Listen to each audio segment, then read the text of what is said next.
everybody and welcome. Today I have a very special board gaming video that is essentially based around the fact that I have been doing this for basically a year and a half now, and in that time I have gotten a whole lot more really great games. I started off with what can be barely described as a scrawny collection of decent games, and it's grown into something that essentially reaches the ceiling in my apartment.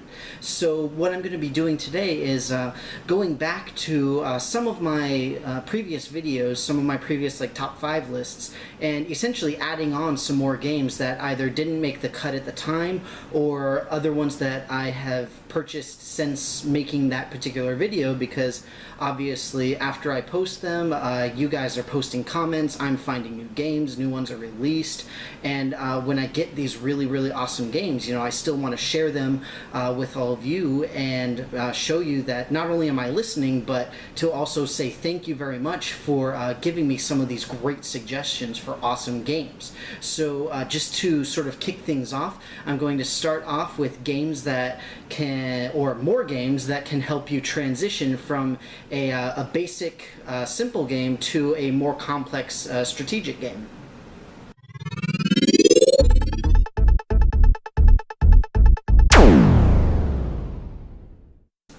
So this video is going to work a little bit differently than a lot of my previous videos. Instead of going by numbers and, you know, top 5 and honorable mentions and yada, I'm just gonna have all of my games here that I'm gonna talk about and just go one by one, just to sort of speed things up and keep the video at least a little bit shorter, but still get at least a decent description for you guys as far as the reasons that I picked the games and all that kind of stuff.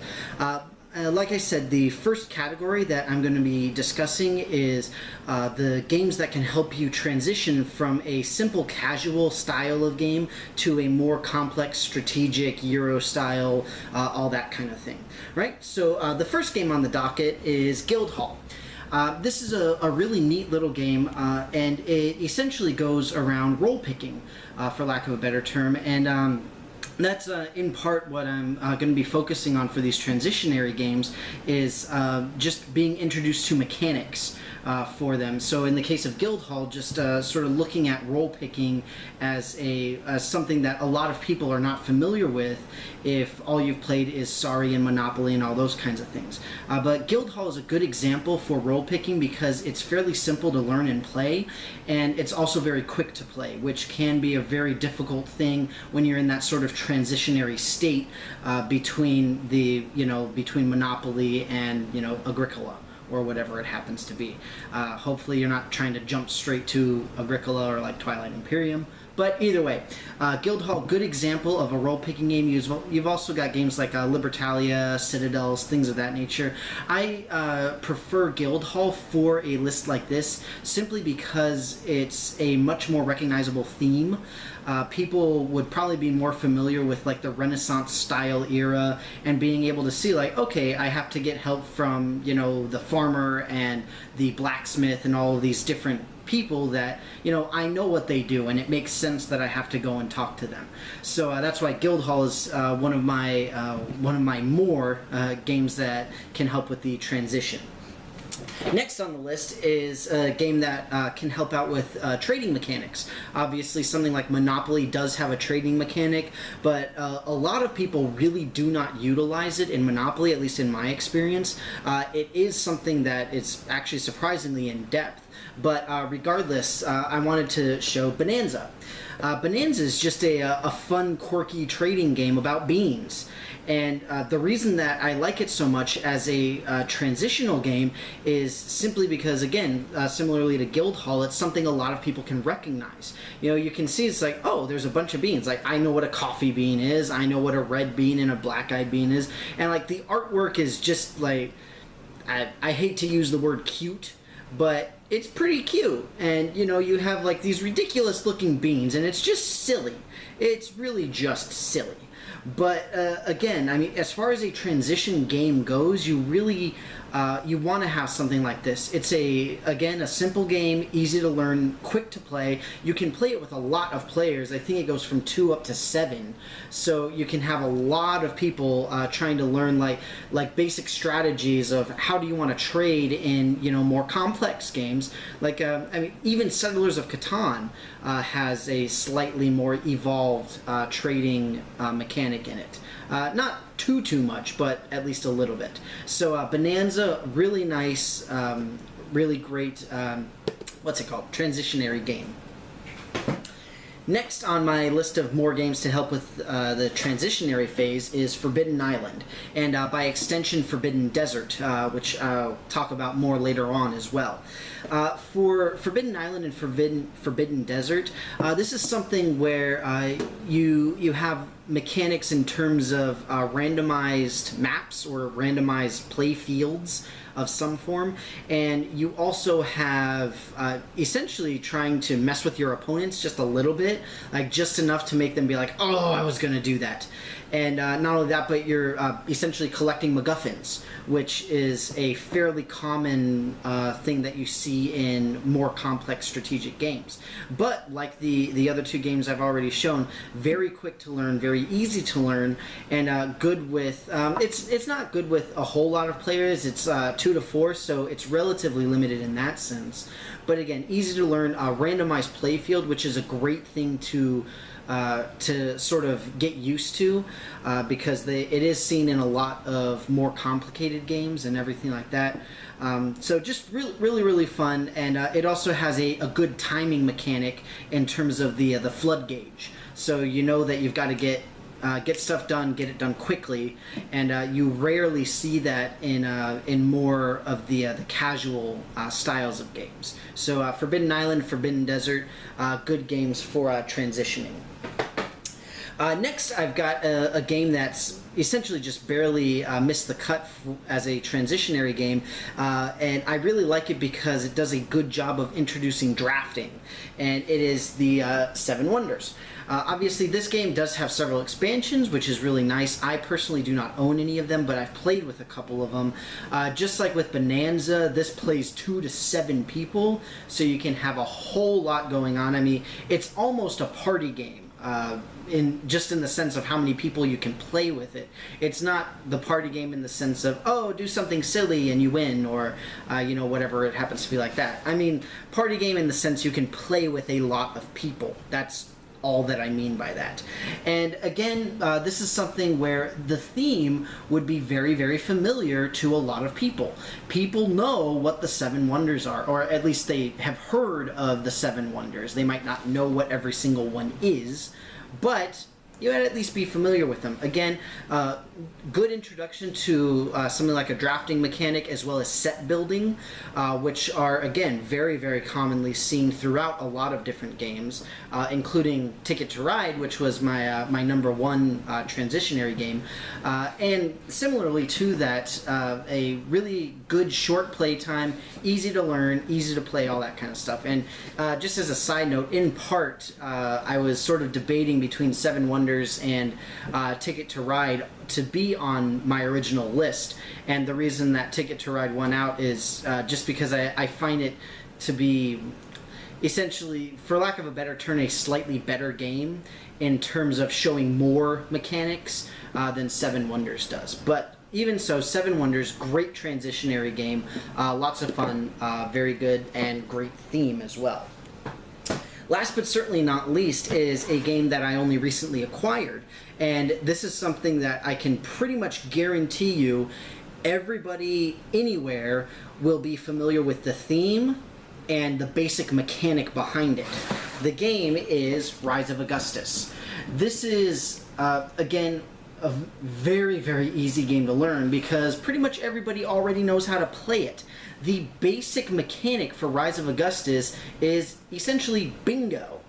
The instructions actually say when you have a completed set that you say Abba Caesar, and if two people say it, then you have to have a tiebreaker and all this kind of stuff. It's bingo, but it's strategic bingo, because unlike with our regular bingo where it's just like, oh, look, a random ball, do I have that, yes or no? In this case, you actually have a say in what you get, when you can get it, and subsequently how you can utilize it. So this is a really great game for the transitionary phase, just in terms of it gives you some basic strategy to a very, very, very well-known concept in basic gaming, which again is just bingo. If you know how to play bingo, then you'll understand the basic principles behind Rise of Augustus. As far as the theme is concerned, you're familiar with ancient Rome. People are aware of Rome and everything that happened. People know who Julius Caesar is, or rather who Caesar in general is, who was just the leader of Rome, but that is neither here nor there.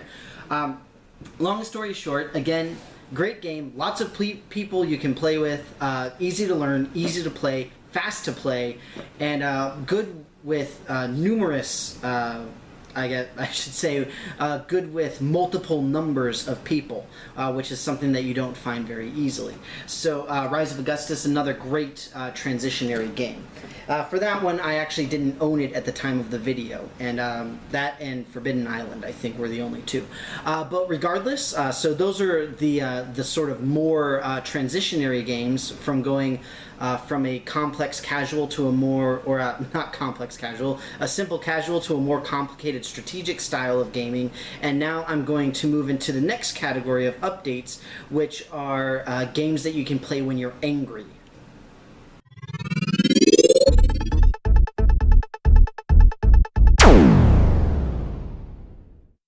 For those of you who don't remember, this was actually one of my very first lists that I made. I didn't have a whole lot of games, but I had some really good, essentially, games that you can basically take your anger out either on the game itself or the person or people that you're playing with. And this sort of continues in that tradition. We'll start off here with Smash Up, which has become one of my most favorite games. It's really fun, where you essentially take multiple different clans and just literally smash them together. It's really fun, it's really quirky and almost bordering on stupid, but that's essentially what makes it so fun, is it's just so ridiculous that it essentially makes no sense. So it's a lot of fun. It's really cool to play, and it's a great game if you're really angry, because you can't help but laugh at all of the silliness that goes on. And that's really sort of a theme that I have with a lot of the games that you can play when you're mad. Okay. Next, I've got Ninja Burger, which is very, very fun. It's another Steve Jackson game, like Munchkin Quest, and all sorts of other things. The Shay games, like Shay Geek or whatever. But Ninja Burger is really cool, wherein you literally play a ninja who is delivering fast food to people. It's like the weirdest concept. It's a really strange thing, but that's what makes it so fun, especially if you're really not feeling too great. Just like with Smash Up or most of these others, if you're upset, then it's the type of game where you can't help but just laugh at what you're doing and how nonsensical it is. It's really awesome. It's a lot of fun. So it'll definitely take your mind off of all your anger. Next up, we've got King of Tokyo, which is a game I've talked about several times since I purchased it. It's a lot of fun, very similar to Smash Up in terms of it's just a weird, quirky game that's a lot of fun to play that you really can't help but laugh at, because you are a monster destroying Tokyo. It's a lot of fun. It's really cool. You get to go in and you either go to the seaport or in the city itself. It depends on how many people you have. There are expansions for it that give you extra powers, all sorts of crazy stuff like that. It's nice because it's a really light game. You don't have to worry a whole lot about strategy. It's just a really fun game to just sit down and play. It's solely dice based, so you don't have to worry too much about many other things like card collecting and all that kind of stuff, making sure that you have the perfect strategy or whatever. It's just a good way to cool off and just sort of relax and chill. It's not so much as funny as the other two, but it's still a really good game and light enough that you can pay enough attention that you won't have to worry about most of your problems, but not so much that you have to dive really deep into it. So King of Tokyo is a really great game if you're angry. And last but certainly not least is one of the games that I've only very, very recently acquired, which is Space Alert. Right, this is a really, really cool game I've been trying to get my hands on for a very long time, essentially since I started collecting board games.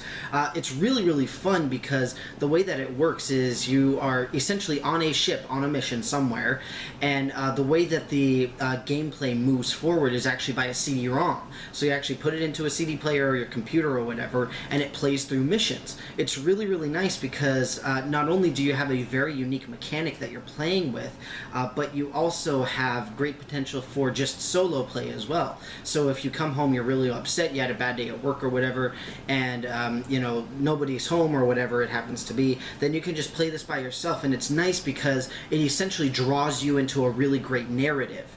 And with that, it can really, really help with sort of alleviating some of your issues that you might have personally. I know that I really enjoy doing it because with a game like this, I have to think less about what I'm going to do next, because essentially the game tells me, you know, something got blown up, something got attacked, there are intruders, whatever it happens to be, and I have to go and deal with it. So it makes it really nice.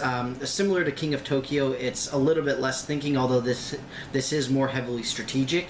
So in that sense, it is kind of nice because you can delve deeper into it if you want to sort of get farther away from whatever's ailing you. But regardless, it's a great game, lots of fun, highly recommended. Even if you're not angry, it's really great, but if you are, it's a really good game to play. So like I said, just moving very, very quickly, I'm going to go ahead and move on to the next category of games, which is from one of my other videos, and in this case, we're going to be talking about games that give you bang for your buck.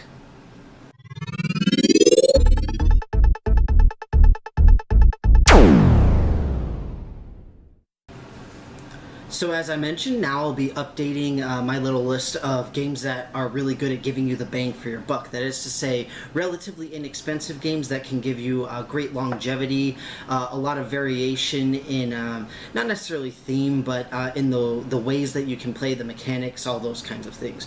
Or just plain fun that you can have with them. So to start us off, I'm going to go ahead with Elder Sign. So Elder Sign is a really, really interesting game. It's very unique in that it's not necessarily a dumbed-down version of Arkham Horror, but they obviously have very similar themes. They are both Lovecraftian very much, and obviously even the name Elder Sign we know are very important for Arkham Horror as well as for this game. But in this game, this one is actually more quest-based, where you literally have a card that represents a quest that you have to complete, and then you use dice to complete it. You roll the dice, and whatever symbols you get indicate whether or not you can complete the quest. It's a really cool little mechanic. It's a lot of fun. Obviously a very cheap game, and this one's actually really nice because you can play it with anywhere from 1 to 8 people. So incredibly versatile, really, really great. And it does have a lot of the same feeling as Arkham Horror did. Obviously it is still a Fantasy Flight game, so it's really, really fun, very well crafted. All of those kinds of things. You really can't beat it. And it is relatively cheap. It's a little bit more on the expensive side as far as these games go, but at the same time, you are talking about a great deal of versatility in a very small package. So Elder Sign, definitely one of the games to pick up that gives bang for the buck. The next game is one that's actually one of essentially 2 very, very similar games, this one being the Forbidden Island. The other game in this, I guess you could call series, is Forbidden Desert. They use very, very similar mechanics. And if you haven't played either one of these, it's really, really cool. The whole idea is that you're moving around from place to place and you're trying to collect certain idols, types of things, little plastic idols that are really cool. And it's a very, very unique mechanic, and it's really cool because one of the biggest things is that every single time the island or the desert, whatever it is, I actually don't have Forbidden Desert, but it is a very similar mechanic. The idea is that you've got different types of terrain. So you've got your lava, you've got your water, you've got your forest, all that kind of stuff, at least for the island. And every single time you play, it's a different setup. You have the same number of cards, but you always have different ones because they're always randomized. So you get an incredible amount of replay value in this. It's a very well-designed game. You do need a decent amount of strategy to win, and then if you have a good strategy, you can consistently win. The only real luck factor is involved with the cards, which I mean, what are you going to do? You've got cards, you're going to have luck at some point or another. So that's just a given. But at the same time, the game itself is only around $15 to $20. So you really can't beat the price point. It's a great game, lots of fun, and it's a little bit on the small side as far as the number of players. You can only have 2 to 4, but it's very, very quick, easy to learn, all of that kind of stuff. It's got a lot of great things going for it. Definitely a game worth picking up for the bang for the buck. Next, I will be talking about another very, very tiny Fantasy Flight game, this one being, Hey, That's My Fish. Yes, you get to play as penguins, which is really cool and obviously very, very quirky. But it's a lot of fun. Obviously, it is a very, very small box. I believe right now it's around $10 or so, maybe 15.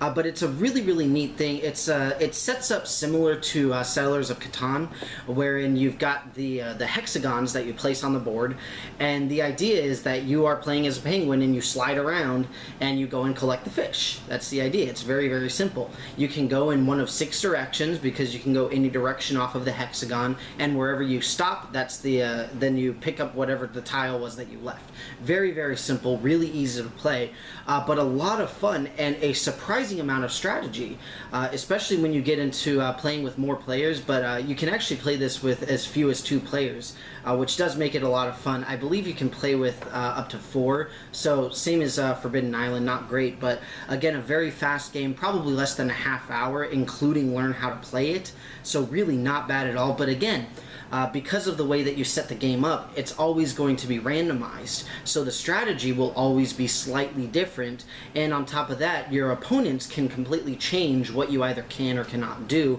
or what you were planning on doing. Really, really fun, very exciting, very cheap, and a great deal of replay value, and Hey, That's My Fish. Definitely worth the bang for the buck. Next, I've got a game that in my gaming circle is commonly called the Bean game that I have talked about several times, and this one is called Bonanza. It's a very interesting game that is primarily based around a trade mechanic, and the whole point is that you need to get and plant beans, and then after you plant X number of beans, you can harvest them and you get victory points, and then whoever has the most points wins. The problem is you have a hand of cards and you have to plant whatever's first in your hand. You are required to. That's part of the rules. So in order to mitigate that, you have to trade away whatever you don't want to plant, and or trade what you do want to plant so that you can get rid of it and then get a new thing going. It's really cool. It's a lot of fun. One of the issues I have with it is while it is cheap, if you have a small number of players, it can be very, very difficult to really make it work well. I believe that you can play it with as few as 2 players and up to 7 or 8, depending on what expansions you have. There are some standalone expansions for this as well.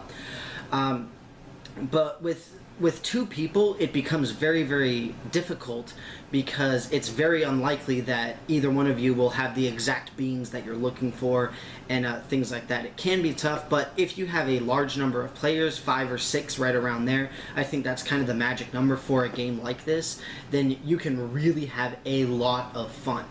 And it's really great because you get, essentially, you can get all of the trading and all of the deal making of something like diplomacy in a game about beans. And it's just like, really? Really? No way. Really? Seriously? It's just the weirdest thing that you can possibly think about, but it's a lot of fun, very inexpensive, and just like with everything else, you do get a lot of replay value, and therefore great bang for your buck. Last but certainly not least on my update for games that give you bang for your buck is Smash Up. This is a game that I've talked about a little bit, essentially since I bought it, because it's a really, really fun game. It's really great. You can play it with 2 to 4 people, and it's very, very quick to play, very easy to learn, and it has a very unique mechanic that makes it very replayable. Essentially, what you do is you take all the cards and you take 2 factions, mix them together, and that is your deck. Okay, so think sort of Dominion combined with Thunderstone. If you could take mechanics from each one of those, essentially is what you're doing. So it's really, really cool. It's very interesting. They have really quirky, crazy themes for all of the factions. And not only that, but you do have a fairly substantial amount of strategy as far as utilizing your cards in the best way possible. Even if you get what might be considered a bad combination, there are always ways that they can sort of play off one another and let you gain an advantage in whatever situation you happen to find yourself in. There's always a way to win. It's always a lot of fun.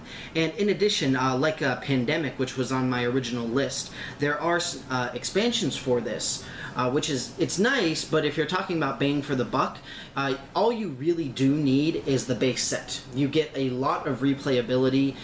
You can play with 4 people, which is great. The only thing is that if you do keep playing and playing and playing and playing, it can get stagnant because there are only so many combinations that you can make. Obviously, there are quite a few combinations, but still, only so many. And in that, the expansions essentially each add more and more factions, as well as more bases that you end up attacking in order to get the points. So it's a really good investment, great bang for the buck, lots and lots of fun. Go out and get Smash Up.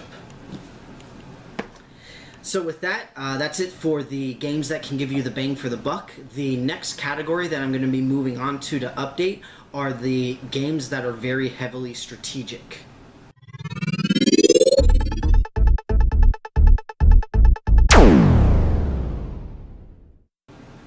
Now I'm going to be moving into my top 3 viewed videos of all time. All of these board game videos have gotten quite a few views. Obviously on my channel particularly, they are the top 3 most viewed, which isn't really saying much in terms of the entirety of YouTube, but for the purposes of this, it's very, very important to me, and I greatly appreciate all of it. So the first one I'm going to be talking about is the strategic games. There were a lot of comments on this regarding a lot of the decisions that I made and all this kind of stuff. But throughout the time since I made the video, I actually acquired a decent number more of many very heavily strategic games. So to start us off, we're going to go with Caylus. Caylus is a wonderful, wonderful game that is a very classic, quintessential worker placement game. It's really, really cool. It's a lot of fun. You can think their mechanics somewhat similar to something like Kingsburg, where the idea is you're trying to appease people. I know, obviously, the mechanics themselves are not the same whatsoever, so don't worry, I am aware of that. But it's really, really fun. Like I said, very classical worker placement game. Lots and lots of strategy, a lot of give and take between the opponents, all that kind of stuff. And on top of everything else, very, very, very little luck. Great fun, lots and lots of fun. A little bit tough to really get into. Some of the rules are pretty convoluted, which is understandable for a game that is rather heavily strategic, but at the same time, it is still very, very fun, and I highly, highly recommend this. So Caylus is definitely one of the ones that is very heavily strategic. Next on my little list here for updates is Puerto Rico.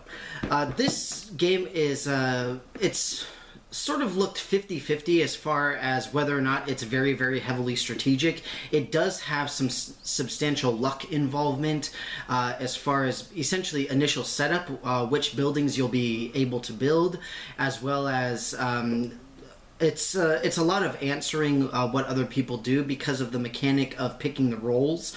It's very similar to Citadels in that sense, where every person picks a role that they're going to play for that turn and then does whatever the action is, but only better.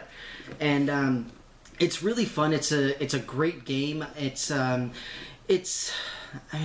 Off the top of my head, I can't think of other games that are similar to it. I am sure they're out there.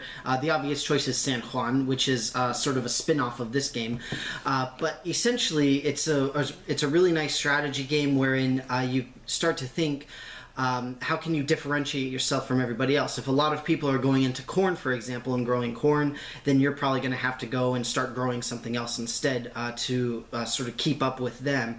And there's a lot of strategic decisions that you have to make, be it, are you going to try to really go for points by sending out ships? Are you going to go by building buildings? Are you going to do both? Ideally, that's what you want to do. all of this kind of stuff. And very similarly to Kalis, there is very, very little luck involved, which is always nice. Especially with strategic games, you want to play for the strategy, not for the strategy that is backed up by luck. So Puerto Rico is definitely a wonderful strategic game to play. Next on my list is a big game known as Eclipse. If any of you have ever played this, then you would know right away that this is an extremely, extremely heavy game. There are a ton of little tiny pieces, there are little ships, there are dice, there are hexagons, there's everything. This takes a lot of mechanics from many, many, many games and essentially just splats them all together into a single one. It's pretty crazy, but it is a lot of fun. And like mini games that are heavily reliant on strategy, a large portion of it is either trying to stay ahead of your opponent and making them react to you, or being able to sort of come from behind and say, okay, they sort of ignored that aspect, so if I really heavily rely on that, I can move forward heavily. Part of the thing with Eclipse is that you really have to spread out your resources a lot. You need to focus on technology, you need to focus on exploration, you need to focus on a lot of different things at once, which does make it relatively difficult, but obviously it's heavily strategic. That's the whole point. And you know, you can try for like a straight up military domination type of thing. If you do that, you need to be able to maintain all your ships. And on top of that, everybody else can come and start to attack you instead. In addition, there's a, I don't want to say a relatively minor aspect, but an additional aspect that you can add to it that's not required is everybody can either play as human characters, which get really no benefits, or everybody can play as an alien race that gets some specific benefit, be it technological or exploration benefit, or a help with building ships, all that kind of stuff. So that's just an additional level of strategy. But that being said, again, it is a very heavy game. The box says it takes approximately half an hour per person who's playing. So, I mean, you're potentially talking about 2.5, 3 hours, probably longer if you've got a lot of people. At least that's my experience with many, many people. In addition, it does take a long time to learn. Very similar to Kalis, it's got some minor rules that can be very difficult to remember, but at the same time, it is definitely a very rewarding experience. And if anybody out there has played Twilight Imperium, the other Twilight, you'll know this game is relatively similar to it. I mean, they're both sci-fi, take place in space, and you're trying to do a domination of a large area. So very, very similar games, but I personally got Eclipse because it was on sale at one point, so I was very, very happy and I got it immediately. So Eclipse is definitely a wonderful, great, heavy strategic game.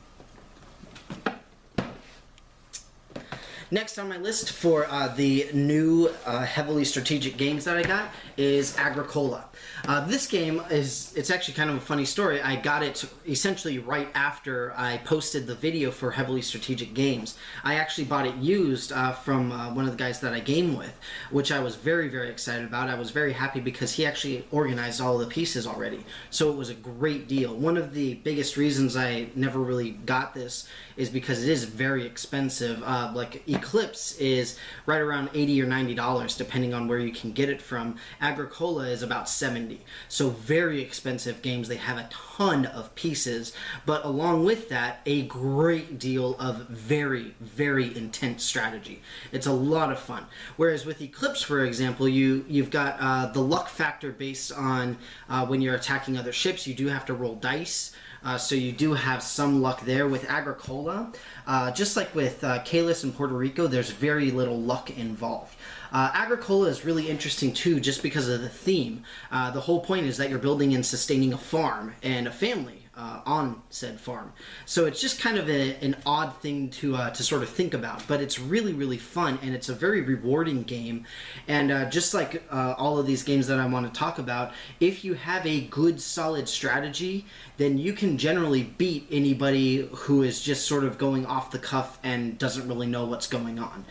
It's a wonderful game. Agricola Agricola particularly has some great expansions, which are really fun. I personally don't have them. I've played with them just once or twice, though, so I haven't really gotten a great feel for it.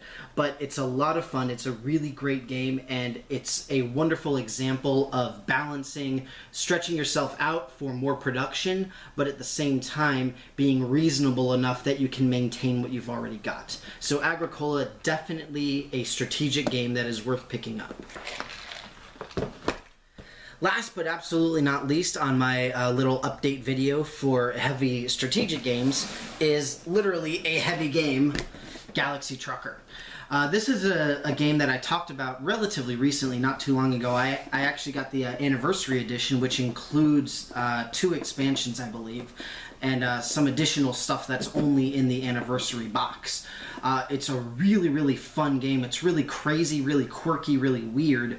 The issue that I have with it is that as far as the strategy, it is relatively heavily based on luck, but at the same time, a lot of it, just like with many of these games, is making what you have work.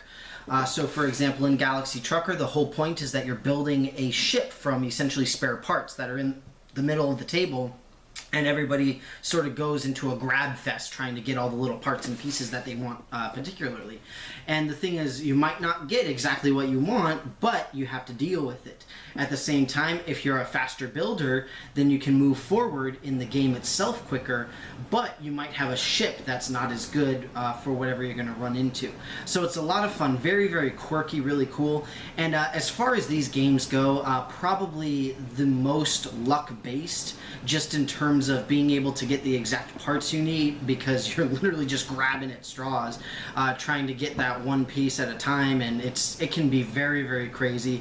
But at the same time, it is a lot of fun. It's a really great game, and it certainly does have a good amount of strategy as far as your personal decisions, and just like many of these, responding to what other people are doing.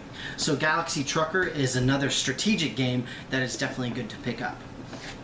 And moving on right now, just straight ahead, like I said, this is the first of the top 3 most viewed board game videos that I had.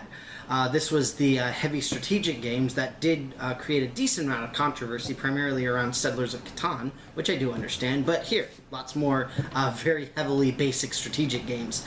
The next one I'm going to be talking about is actually games that are playable by 2 people, and really, really good games, good quality games that you can play with 2 people, or maybe even more people. So with that, we'll go ahead and get started.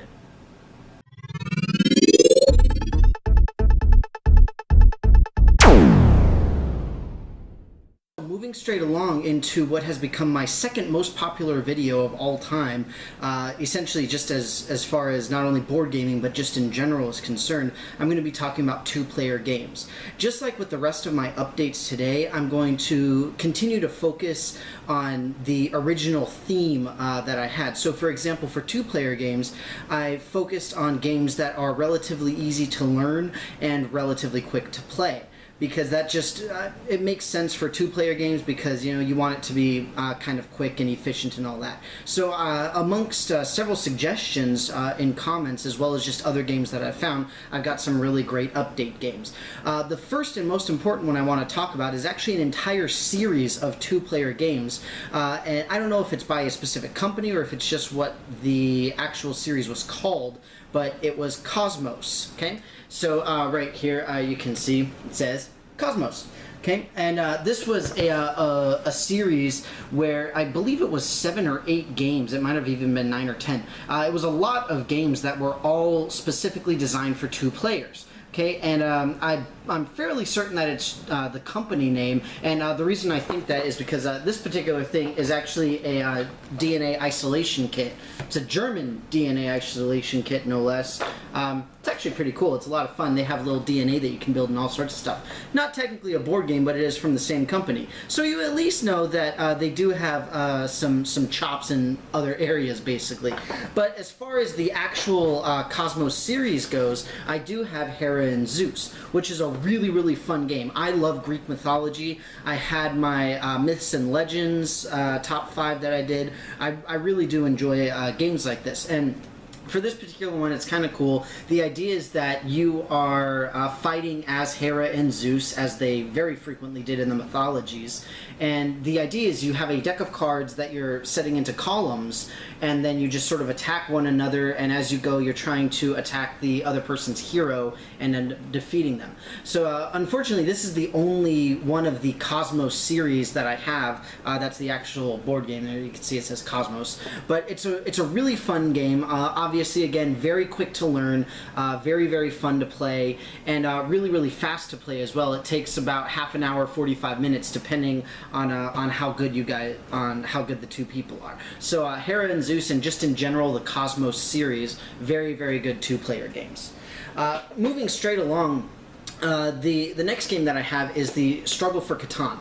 And essentially I wanted to include this because Settlers of Catan is a game that many, many, many people know and love. It's been around for a very long time. Tons of people have played it. Lots of people know about it. It's on store shelves everywhere, yada, yada, yada, etc. The problem is you need 3 players to play it. And the nice thing about the Struggle for Catan is it's a card game, first off, which is, you know, obviously it's a lot more compact than the regular Settlers game, but you can play it not only with 2 players, but if you know how to play Catan already, if you've played the full version, then you pretty much know how to play the Struggle for Catan, and in addition, it's obviously much faster because it's just a basic card game where you do have a lot of the same principles of Catan. Great 2-player game, lots of fun, only about a half hour to play it. Super awesome. Okay. The next one that I'm going to talk about is another. It's not necessarily a series, but there are 2 games that are very, very similar to one another. The only one of the 2 that I have is Forbidden Island. The other one that's similar is Forbidden Desert. And the reason they're similar is because they use the exact same mechanics. These games, I should say these, they're really, really cool because of the randomness with all of them. They have a huge amount of replayability. And the reason they have such a huge replayability is because the board is always randomized, similar to Settlers of Catan. But in this case, it's just, again, a pretty basic card game where you put out the tiles that indicate different land masses in this case, our Forbidden Island, and gradually they start sinking, the water starts to rise, and you're trying to get the relics and get out. And again, you know, half hour to play, and then maybe like 40 or 45 minutes, including the time to teach somebody new how to play it. It's really great. It's a lot of fun for new players to sort of come in and not really have to worry too much about what they're going to have to mess with. So it's really it ends up being a lot of fun, basically. And so Forbidden Island, Forbidden Desert, both of them very good 2-player games. Next is, I don't really want to say a dumbed-down version of another game that I've talked about at length and with great enthusiasm, but it is a very fun game that has a lot of the similar flavor to it. And this particular game being Elder Sign, obviously being similar to Arkham Horror. You could argue that something like Eldritch Horror is more similar to Arkham Horror, and basically it really is, because you have more of the feel of Arkham Horror as far as you know, moving around the board and doing all that kind of stuff. But in Elder Sign, you're doing essentially the same types of things. The whole point is that you're going after the Elder Ones, they're waking up, and yada yada yada, etc., etc. But in this one, it's actually a quest-based game. You have a quest card, and you have to complete the quest.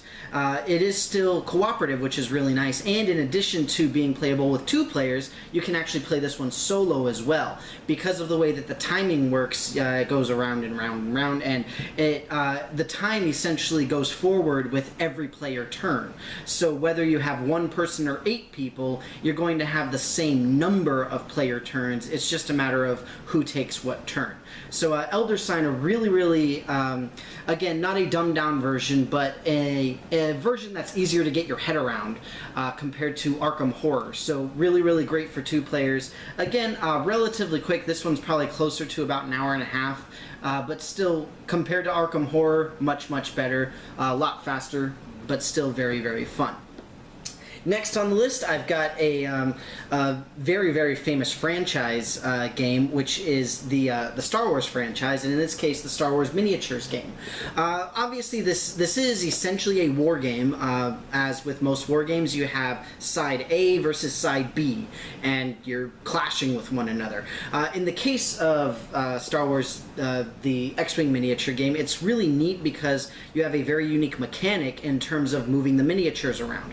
It's really cool. There's a ton of quote expansions that are essentially new ships, and that's pretty much what you can get. I don't have any of those expansions. I like the idea of just having the TIE fighters, the X-Wing, and all that good stuff. I think it's, you know, that's what I think of when I think of Star Wars. I think of X-Wing versus TIE fighters. So it's a lot of fun, but the problem with this one is it is a little bit heavier in terms of trying to teach new people especially, and if you don't like Star Wars, that alone would probably turn you off to the game in general. But that said, once you're into it and once you see how it works, it is a really cool, unique experience. So I really like it. Fun for 2 players, Star Wars X-Wing miniatures game.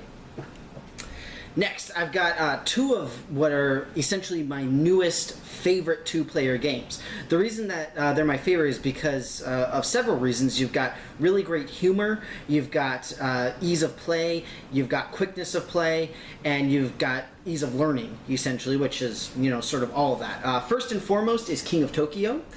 For those unfamiliar with it, this is a dice rolling game where you get to play as monsters and go and destroy Tokyo. Awesome. So much fun, so ridiculous. It's really, really cool. And it's nice because you do have the dice rolling, and I forgot to mention with Elder Sign you've got dice rolling. That's the main mechanic for it. But, I mean, there are games that use dice rolling in bad ways, and there are games that use dice rolling in good ways. This is an example of a game that uses dice rolling in a good way. It makes sense for what you're doing to have to roll for it.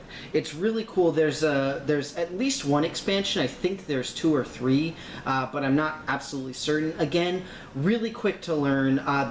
The instructions for King of Tokyo are like 2 pages. It's like a front and a back, and that's the entire instructions. Super easy to learn, really quick to play, and you can it's actually very flexible as well. You can play it from 2 to 6 players, not only 2 or 2 to 4 or whatever. So really, really fun. King of Tokyo, great game. And last but certainly not least, Smash Up. This is a game that I've talked about several times, and I'll just briefly go over some of the fun reasons for it. Essentially, this is the type of game that a lot of people can really relate to because it has a lot of groups that people are familiar with. You've got pirates, you've got aliens, you've got robots, you've got zombies, you've got, what else? You've got like the fairy like gnomes and things like that. All sorts of craziness. It's a lot of fun. Oh, and ninjas. Oh, how could I forget ninjas? Hopefully there aren't any in here. But regardless, it's a lot of fun, and the whole point is that you're taking 2 factions, you're taking 2 of these groups, and literally smashing them together, hence Smash Up. And once you put them together, that is the deck that you will be using for the game. And you've got, the whole point with this game is you do get a decent amount of strategy in terms of how the decks can meld with one another. And essentially, how can the powers sort of play off of one another to give yourself an advantage with everything. One thing that I would recommend is if you're playing this game, have some like poker chips or pennies or just some kind of tracking device, even just a piece of paper and a pencil, just to keep track of points. Because in this, there aren't any ways to keep track of points easily. I like to use poker chips just because I like the tactile feel. But you can do whatever you want, just paper and pencil is perfectly fine. Again, just like with King of Tokyo, with this I think there are at least 3 expansions. They have the Cthulhu one, they've got the sci-fi one, they've got the, what else? The Power Level 9000 one, all sorts of stuff. And on that note, this is, it's not a bad thing. It seems like this game is sort of trying to be like a new Munchkin in terms of having like all of the sort of little inside jokes and things like that. So like the power level 9000 is the Dragon Ball Z reference, and then the Cthulhu one is literally the obligatory Cthulhu expansion. That's what it's called. So just things like that. And again, it's not bad that it seems to be trying to be Munchkin, because in a way it really works very well. It is a good game. It is a well-made game. It's a lot of fun. Again, easy to learn. The rules are actually a pleasure to read, which is very rare in any game, much less one that's, you know, also very fun in itself. And so for all of that, and plus again, quick play time, all of that kind of thing. And I mean, just in general, a very good game. Just really awesome. Smash up, very, very fun. And so with that, I'm going to move straight on into my final category, which is by far, my most popular video of all to date. And that will be games that you can play solo.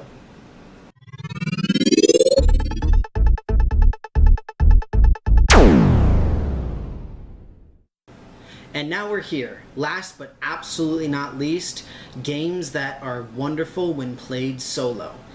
This is by far, my most watched and most commented video to date, which is wonderful. It got a great response, lots of comments, lots of wonderful recommendations for games, lots of great discussions on mechanics and all this kind of stuff. It's wonderful. It's great to see. And before I get started, I just wanted to say thank all of you for everything that you've done for not only this video, but just for my channel in general. Just watching it, giving me recommendations for new and great games, and all of the encouragement. So, without further ado and mushy stuff, we'll go ahead and get started. Relatively minorly, and up first, we've got Space Alert.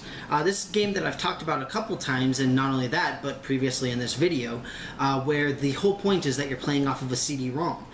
Because of that, it is in the unique position of being able to essentially do any mission for any number of players. The issue that I have with it as far as playing it solo, though, is simply the fact that if you're playing it solo, you have to play as multiple characters. So in that sense, it can be exceedingly difficult, because the whole point is that you constantly have the narrative going. And if you can't do something fast enough, too bad. It can be very, very difficult to play solo, but that said, if you can manage to do it successfully, it is an extremely rewarding experience. Lots of fun, really great game. Good for solo, but also good for multiple people as well, just like mini games, obviously. So first and foremost, Space Alert for solo play.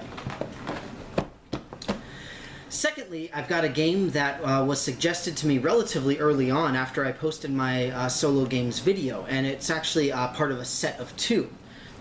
This particular one, Panzer General Allied Assault. Incidentally, I also have the Russian one up there on the shelf. It's a really cool game. It's really unique just in the fact of its origin story. It's actually made by Ubisoft, which is mostly known as a video game company rather than a board game company. And essentially what happened is they made these board games and then essentially said, we're not going to make these as board games anymore, we're going to make them video games. So that's exactly what they did. But they still had a warehouse full of board games that they hadn't sold, so they were having these huge sales for essentially getting rid of the games. So both the Panzer General games, there's Allied Assault and, is it Russian Front? Russian Assault. They're both Assault. So both of the games are war games, obviously. You're playing with essentially tank commandos is the idea. Tank commandos, that doesn't make sense.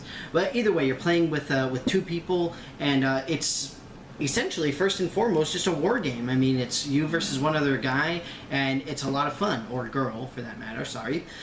It's a cool game, and the best part is that it's actually just really inexpensive. I don't know if they actually have any more copies of it available, but the two games, the Allied and the Russian Assault, I got for $35 total for two really nice, good quality war games.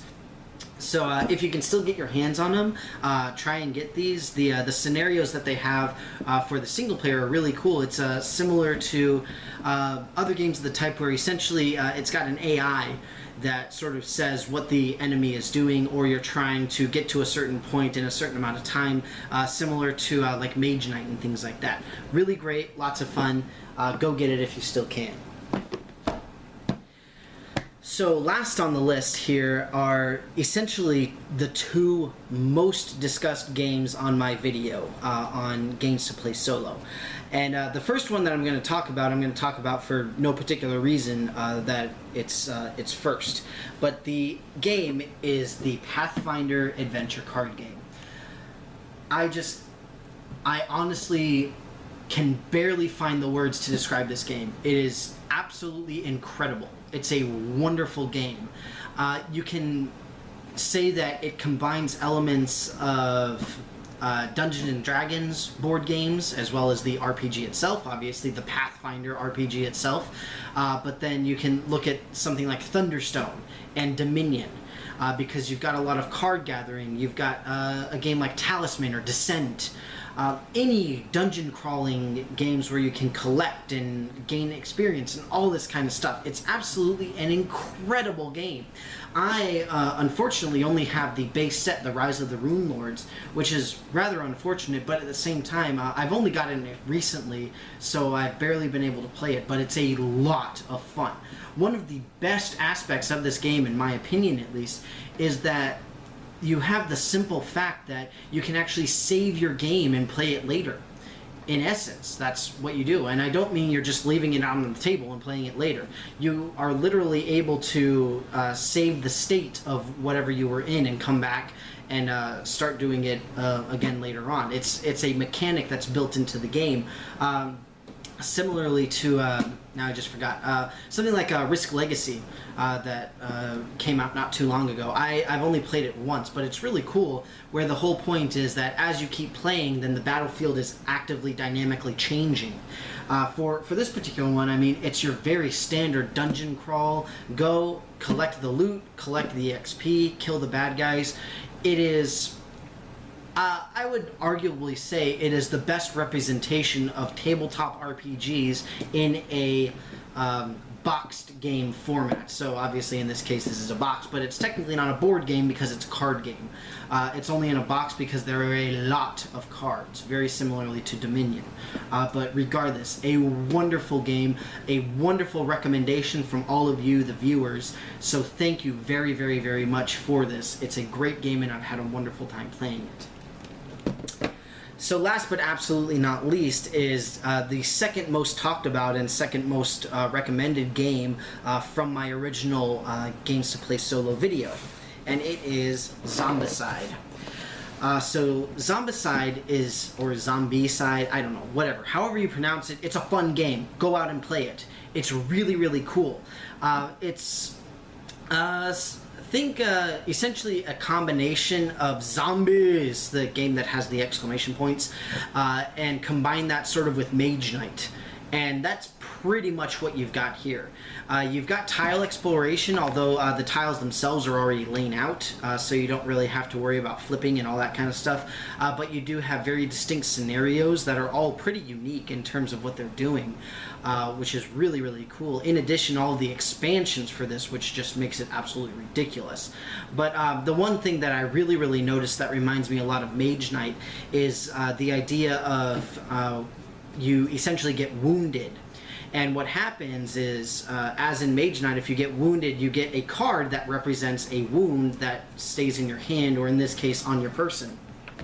And after you get too many, then you're dead. Okay, simple enough. One thing that I really like about this game above other similar zombie games is I think this does a good job of really showcasing the idea that you're in a zombie apocalypse and you have no clue what you're doing. One thing that a lot of people on, for example, Board Game Geek forums sort of tend to complain about, not really complain, but discuss heatedly, is the idea of the ranged combat. Because one of the issues with ranged combat is if you're shooting into another tile, then the first thing that you hit is your friends. You have no choice of where the damage goes. And it is relatively unfortunate, but I think of it as, for lack of a better term, canonical for a zombie apocalypse, because you probably don't know how to use a gun. You might, you You very well may, but at the same time, if you're in that situation, it would be completely unnerving to you, and it would be difficult to tell the difference between a zombie and an actual person if you're just looking into a crowd of random bodies running around. But that's not necessarily here nor there. Point being, the game itself is a great amount of fun. The only issue that I really have with it is, similarly to Space Alert and other games that are similar, is in order to play solo, you're essentially playing multiple characters. It's not necessarily a bad thing by any means, it's just a fact of the game. And it's nice because the playing multiple characters doesn't really hinder you in any substantial way. Like, you don't have really like multiple hands of cards that you have to look at, or like if you're trying to play a cooperative game by playing multiple people, there aren't a lot of things to really keep track of in terms of like what card am I going to play and that kind of thing. There are some things for that, but not too many, and certainly not enough to really make it a very, very bad thing. And so with all of that, and again with all of the recommendations that I received for this, it is a wonderful game without a doubt, a great game, lots of fun to play, not only solo but also with other people. So definitely, if you can, pick up Zombicide.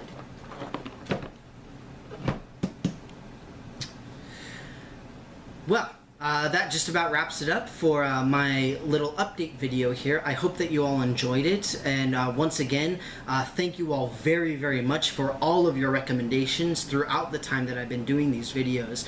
I've been able to pick up some wonderful games that I otherwise would not have been able to, and with that, please keep them coming, without a doubt. Either comment on this video itself, or you can go back to my original videos and look at what I had there and recommended more games for me in all these different categories. It's great, and I've also got other categories I couldn't really mention here. Haven't really gotten much new for them, but certainly please keep the recommendations coming, keep the discussion coming.